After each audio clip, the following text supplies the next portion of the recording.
अस्सलाम वालेकुम क्लास। आज हमारा टॉपिक है occurrence of reflection. Reflection occurs when the ray of light strikes a smooth and shiny surface and bounces off in a particular direction। Reflection के बारे में हम कल पढ़ चुके हैं कि रिफ्लेक्शन क्या होता है जब लाइट बाउंस बैक होती है, यानी लाइट किसी चीज़ से टकरा के वापस आती है, उसको हम कहते हैं कि ये रिफ्लेक्शन हो रही है। The ray of light that strikes the reflecting surface is called incident ray।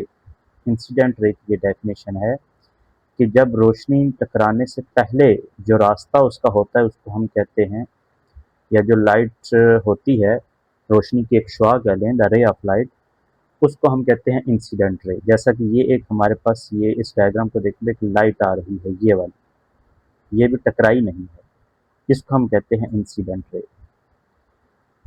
The रे that bouncing off after striking the reflecting surface is called the reflected रे। अब जब वो टकरा के बाउंस बैक हुई यानी वापस गई, इस लाइट को हम कहते हैं रिफ्लेक्टेड रे। ये दोनों में फ़र्क है। इंसिडेंट रे वो होती है जो अभी टकराई नहीं है सरफेस के साथ, जबकि रिफ्लेक्टेड रे वो होती है जो टकरा के जब वापस जाती है तो इसका हम रिफ्लेक्टेड रे कहते हैं। The point eight which incident ray strike is called the point of incident. वो पॉइंट जिस पे कोई इंसिडेंट रे टकराती है उसको हम कहते हैं पॉइंट ऑफ इंसिडेंट। जैसा कि ये है हमारे पास, ये एंगल ऑफ इंसिडेंस कहलाता है। ठीक है, इस पॉइंट्स पे वो टकरा रही है, इस एंगल पे वो टकरा रही है। Imagine a line that is drawn perpendicular to the surface at point of incidence. यानी एक लाइन है, this line is called normal. ठीक है, ये हमारे पास एक नॉर्मल है, परपेंडिकुलर सरफेस, ये सरफेस है और ये उसके परपेंडिकुलर एक लाइन है, इसको हम बोलेंगे normal line. It is denoted by n। The incident ray and the normal line form an angle called the angle of incidence denoted by angle I। ये साइन होगा इसका। अब देखें, इस नॉर्मल लाइन के और इस इंसिडेंट रे के दरमियान एक एंगल बन रहा है, इस एंगल को हम कहते हैं एंगल ऑफ इंसिडेंस।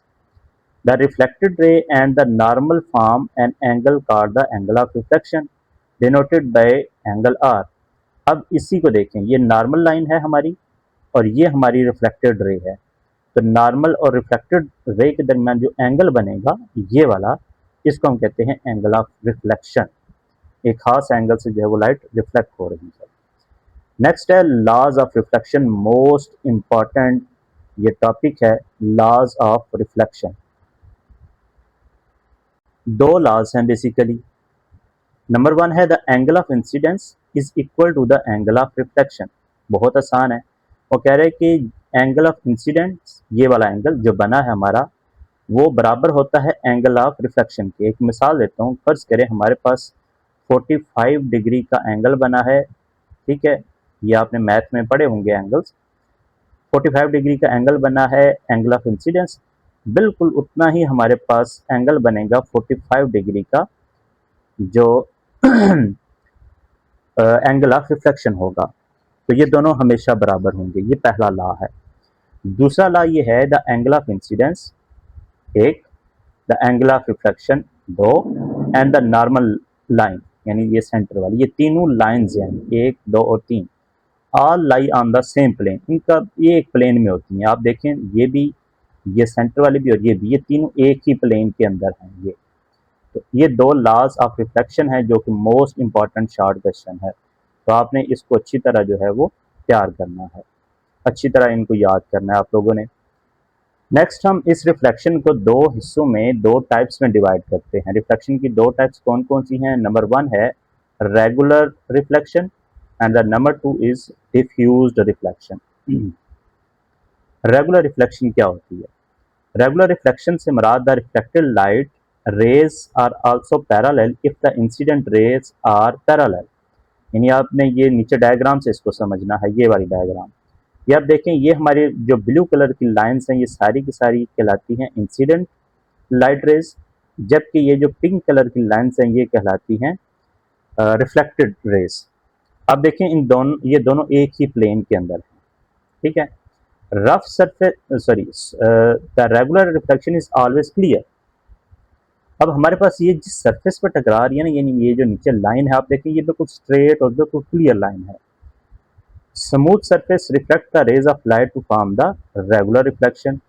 अब ये जो इस सरफेस है ये स्मूथ है चूंकि, तो आने वाली रोशनी जब टकराती है तो टकरा के वापस जाती है तो बिल्कुल एक ही प्लेन में जाती है।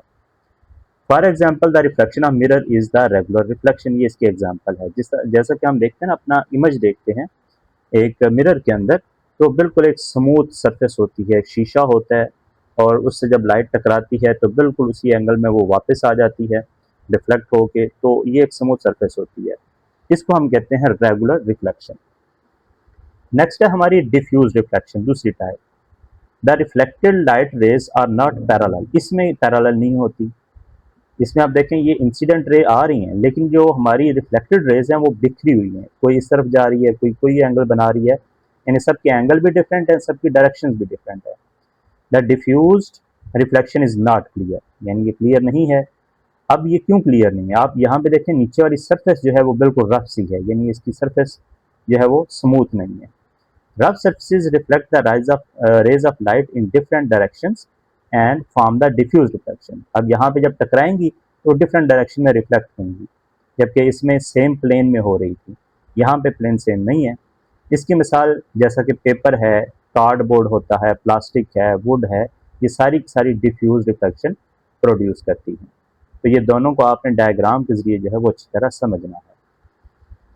अच्छा, क्या आप बता सकते हैं कि why we can not see our images in plastic sheet clearly, हम प्लास्टिक शीट में अपनी तस्वीर क्यों अच्छी तरह नहीं देख सकते? उसकी रीज़न ये है कि उसकी सरफेस जो है वो स्मूथ नहीं होती, डिफ्यूज जो है वो रिफ्लेक्शन होता है, रफ सरफेस होती है, जिसकी वजह से हमें उसमें अपनी इमेज जो है वो अच्छी तरह नज़र नहीं आती। According to law of reflection the incident ray normal and the reflected ray all lie on the same plane, ये तो हमारा सेकंड लॉ था जो हम बात कर चुके हैं। Do you think diffuse reflection is the failure of the law of reflection?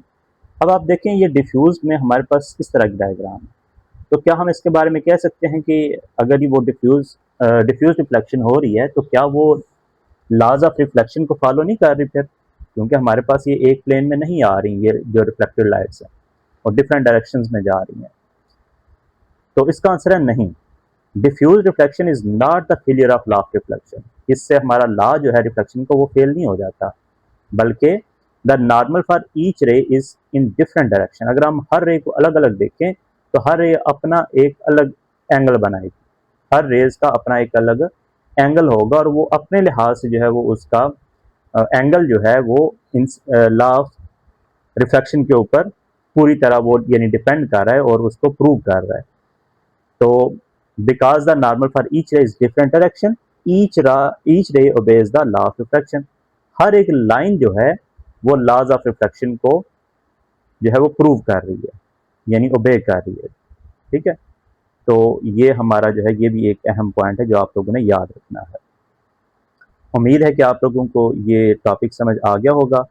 अब हम अपना शॉर्ट क्वेश्चन जो हमने कल किया था, शॉर्ट क्वेश्चन 1, उसका ए पार्ट हमने कल कर लिया था। आज हम उसका बी पार्ट जो है उसको मार्क कर लेते हैं और आपने उसको अपनी नोटबुक के ऊपर लिखना भी है और याद भी करना है। हमारा जो बी पार्ट है, right the difference between reflection and refraction, इन दोनों का डिफरेंस हमने बताना है। तो इसके लिए आप आंसर के लिए पेज नंबर 121 बुक का और उसका पॉइंट नंबर 5, ये है हमारा reflection. The bouncing back of light from a smooth shiny surface is called reflection of light. आप ये भी लिख सकते हैं या जो हमने टॉपिक अभी पढ़ा है उसमें भी यही चीज़ लिखी हुई है, तो हम दोनों में से एक लिख सकते हैं। तो ये तो हो गया हमारा रिफ्लेक्शन ऑफ लाइट। हमारे क्वेश्चन के अंदर जो दूसरी चीज़ है वो है रिफ्रैक्शन। तो रिफ्रैक्शन का आंसर जो है वो भी मैं आपको मार्क करवा देता हूँ।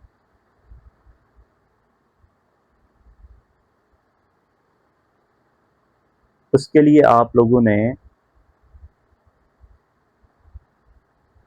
पेज नंबर 114 पे आना है। 114 पे रिफ्रैक्शन के टॉपिक में ये जो सेकंड पैराग्राफ है, द चेंज इन डायरेक्शन से लेके the change in direction of light when it enters from one medium to another is called refraction, ये आप लोगों ने डेफिनेशन करनी है। रिफ्लेक्शन की पहले हो गई और ये दूसरी रिफ्रैक्शन की है, इन दोनों का डिफरेंस जो है वो आप लोगों ने बताना है। तो यही आप लोगों का जो है वो शार्ट क्वेश्चन का आंसर होगा बी पार्ट का। तो इसको आप लोगों ने नोटबुक पे भी लाजमी लिखना है और इसी को याद करना है अच्छी तरह। बहुत शुक्रिया, अल्लाह हाफिज़।